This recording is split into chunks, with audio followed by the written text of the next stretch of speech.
Listen up, partners. This is Good, Bad, Ugly on World Improv Network.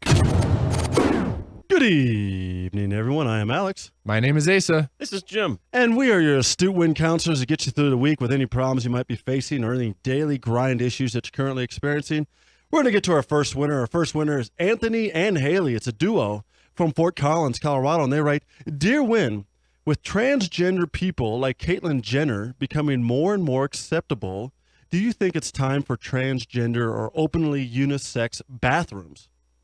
Yeah, I think those are already unisex bathrooms are anyway. I mean, I think that's kind of. I have one in my house. Oh man, that's cool. You are a cutting edge, Jim. Yeah. Thank you. Yeah, Thank you. That is so 2016. I mean, it's gonna go from people's households to the general public. I think it's just a natural evolution of society. Now the thing is, they said openly unisex. So I don't know. I think they're meaning like no walls, both people in there at the same time, kind of a deal. Not like I lock the door like at a Starbucks, and then someone else comes in and locks the door. So they just share the space. Right. But I'm talking about crowds can go in and out freely, guys and girls. Well, Yeah. I'll be honest. I don't think I would like that, even if it was monosex. Really? Yeah.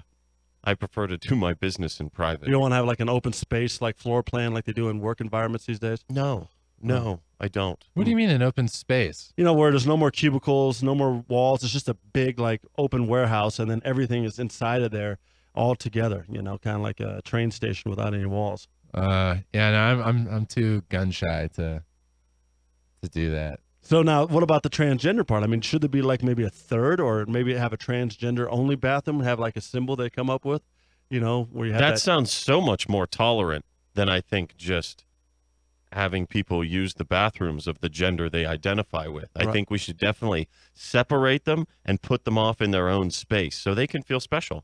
Oh, so it's almost like getting 5 stars in kindergarten when you have an assignment. The teacher gives you 5 little stars on your paper. Yeah. Oh. It's exactly like that. Mm-hmm. Ace, you think that that sounds like a good idea there for Jimbo's suggestion?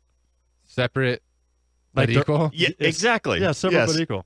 Yeah, separate but equal. I mean, it's someone else. I feel like I've heard that phrase before, where did I and it was hear in that? not such good circumstances. I don't. God, I just can't think of that Joseph guy. And who else? That talked that way. Who are you thinking of? Joseph Stalin. Is that what you said? Yeah, I don't endorse anything he did. There you go. That's a wrap, Anthony and Haley. There will be no unisex or transgender bathrooms. Oh, wait. Was he for transgender unisex bathrooms? Because then I'll make an exception for that one thing. Well, that's right. Well, we're all equal, but some are more equal than others. In this case, Anthony and Haley are more equal than others. I think we'll have to revisit this to get to the bottom of it. Okay. I don't know. All right. Well, to be continued for another. That's right. To be continued on that one. Well, Can we get Santos and Krautman on this? That's right. Hey, you know what? We should bring those guys in a while. Yeah, those guys are cool, man. They can investigate this case. And Captain Ironlung. Oh, may he rest in peace. Yeah, man, he was a great captain. I mean, he took care of those 2 guys so well. The way they got through cases, they handled information. I mean, the justice that they served was impeccable. All right. And I feel like today we just kind of served like an appetizer of justice.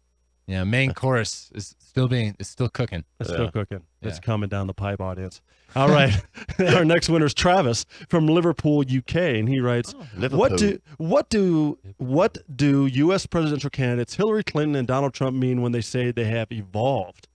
They have evolved. Well, I think it's pretty clear that they were born as monkeys and have since shed most of their body hair and started to walk upright and use tools, such as the power suit or the blustery comment. Yeah, that's definitely a tool. Mm-hmm. You know what I think, Travis? I think they're actually evolving by a game of rock, paper, scissors. So you start off as an amoeba, and so Hillary and Donald are playing each other in rock, paper, scissors. Whoever wins then elevates to the next form of evolution, like a tadpole. And then from there, you do rock, paper, scissors again to a frog. And then from there to a monkey, and a monkey to a human. And if you lose anywhere along the way, you go backwards, right? But right now, they've just smashed all their competition with rock, paper, scissors, and they both have evolved to human status.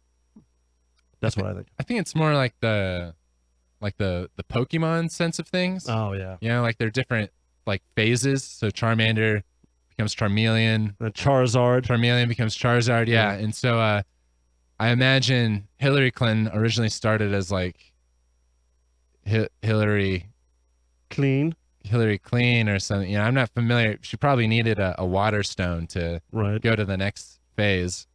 And then for Donald Trump, I imagine he's a fighting Pokemon. Yeah, or a fire Pokemon, maybe like Charmander. Yeah, some kind of combination, because he's got that the same kind of attitude as Charmeleon. He was very hard to train. You know, he didn't take any of Ash's orders. Well, not only that, but you can also see like in his hair, that's probably part of his wing structure. You know, like Charmander. And you know, they might not even be in their final stage. I think that's definitely true. Not until they become president, right? Then they go into their final master stage, like Super Saiyan. Yeah, and then they become Pokemon champions. And I won't stand by that. Okay. Then you just have to put them back in the ball. And stop Not in my now. Pokemon arena. That's right. You got to put them in the ball now before they evolve too much. Yeah, let's catch them. All right. Hugh Lee from Hong Kong writes, Dear Win, did you know that your body's odors go from smelling attractive to not pleasant to be around when you're sick? What are your thoughts? Man, it's getting scientific in here. Our body's odors go from which to which? So he is saying that basically when you're not sick, you're more attractive, either subconsciously or pheromones, whatever. But when you are sick, you're actually giving off a smell that makes you not as pleasant to be around. And therefore, it's a direct indicator that you are sick. What are your thoughts on that? I don't think I can speak on that. Well, I think that makes a lot of sense evolutionarily, because it was... I feel like it serves two purposes. Right. The first is the intrahuman purpose, so that I won't attempt to breed with someone who is sick because I'll smell them as less attractive. Mm-hmm. And then there's the extrahuman purpose, where humans as pack animals, you know, we travel in groups, so our predators need to be able to identify the sick and the weakest among us in order to cull the herd. Right. So it has served that purpose as well, so that we can very easily just segment off and just sort of slough off our less productive and sick members of society. No, I think you're spot on. Mm-hmm. I would take it even a step further. I think it also has to do with your pets, right? Because, you know, your dogs and your cats and stuff, they know when you're sick. They kind of coddle you and cuddle up to you more because they don't want you to die. They realize that you are providing them, you know, with their sustenance. Therefore, they would do anything to try to keep you alive. So when you stink, and it might have nothing to do with the bathroom or the bean burritos you ate the night before, they will be there to cuddle you. I wonder what this means for like mental health. Like if you're sick in the head. Yeah, if you're like, you know, through like a depressed phase or you know, you have ADD or something. That's why, like in Silence of the Lambs, he's got a bunch of butterflies around. Because the guy was sick in the head, and butterflies like to coddle just like all other pets do. And so he had a bunch of them in there because he was really, really, really, really, really, really sick. It all makes sense now. There you go. Where I find the great failing is in our medical community. Because why are we not using these unattractive smells to diagnose various diseases?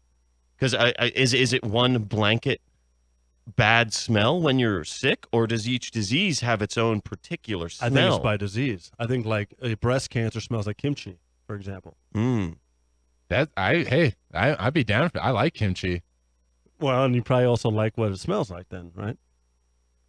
I think I like everything about kimchi. You should go to the Mayo Clinic and try to pick up some ladies. Yeah, man. See, this is something that the cosmetic industry should pick up on. Oh, you know, start making particular scents and odors customized to either cover up or, I guess, accentuate these different sickly odors. That's a good point. And it's another way to hook up. You know, if you just knew the sense of the ailments, then you have a way in or a way to try to, should we say, be a benefit to that person that is sick in one degree or another. Yeah. Hey, baby, let me give you the cure. Got a thermometer right here. And I love kimchi. And I love kimchi. What do you think? Anything more to add to that? I mean, Jimbo, that was so profound. I mean, I think you probably put the science into the scientific explanation here. No. I think we nailed it. All right. Nailed it. Nailed it. Nailed it. Cha-ching. Well, there you go. Bam, Mr. Lee. Put it in the bank. And that's us over here trying to help you out all the way from Denver, Colorado. And that's what happens. And we got one more little thing and one more little piece of inspiration to try to help you out to get you through the rest of the week. And that is known as Horoscope Corner. Love, fortune, status. Let us do your astrological chart. Horoscope Corner on World Improv Network. Hey, what up there, Aquarius? Is it the age of Aquarius? It might be, but you can ensure that it is if you go to the World Improv Network on Facebook, like our group there, check us out on YouTube, subscribe to the World Improv Network channel, like some videos. You can check us out on Twitter at World Improv Net. You can send us suggestions for the show. You can just talk at us, hit us up. You can check us out on iTunes. You could download the World Improv Network podcast, leave some reviews, leave some stars, subscribe so you get the podcast directly on your phone every week without having to do any work. What? Or you can check us out right here, Mile High Sports Radio, AM 1340, every Sunday night, 8 p.m., live in your ears. Thanks for listening to Win on Mile High Sports Radio. Don't forget to be a winner and interact with the cast by sending your suggestions or questions for each show segment throughout the week by hitting them up on Facebook at World Improv Network, on Twitter at World Improv Net, or by calling into the Mile High Sports Radio studio line on Sundays before or during the show. See you next week.